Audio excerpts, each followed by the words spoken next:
Maithili express की शानदार प्रस्तुति। ससुरा में कथी देबै अपना भतार के, ससुरा में कथी देबै अपना भतार के। खुशी रिकॉर्डिंग स्टूडियो बलुआहा। पीछा हमर छोड़ दही,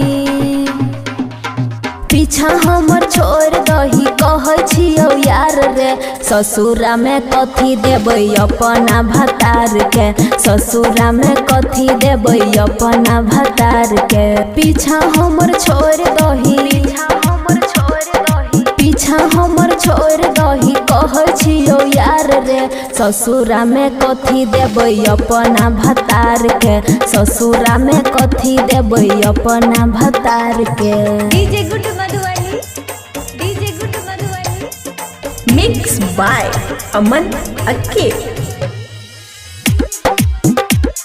ससुरा में कथी देबै अपना भतार के। जहाँ जहाँ कहली छौरा गेलियो तोरा साथ में, अपन जवानी तोरा दई देलियो हाथ में, अपन जवानी तोरा दई देलियो हाथ में। जहाँ जहाँ कहली छौरा गेलियो तोरा साथ में, अपन जवानी तोरा दई देलियो हाथ में। अब नहीं हमर करिहे,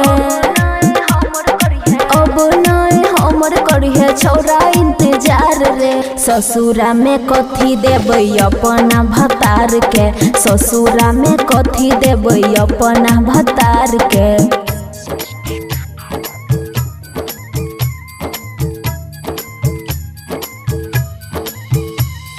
ससुरा में कथी देबै अपना भतार के। खुशी रिकॉर्डिंग स्टूडियो बलुआहा।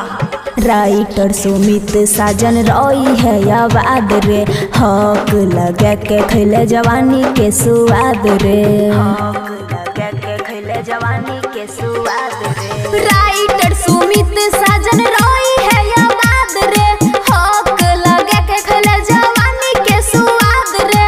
कहै छौ दीपाली तोरा, कहै छौ दीपाली तोरा, बनतो ने जोगार रे।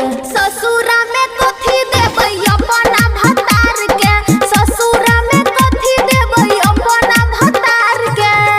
खुशी रिकॉर्डिंग स्टूडियो बलुआहा।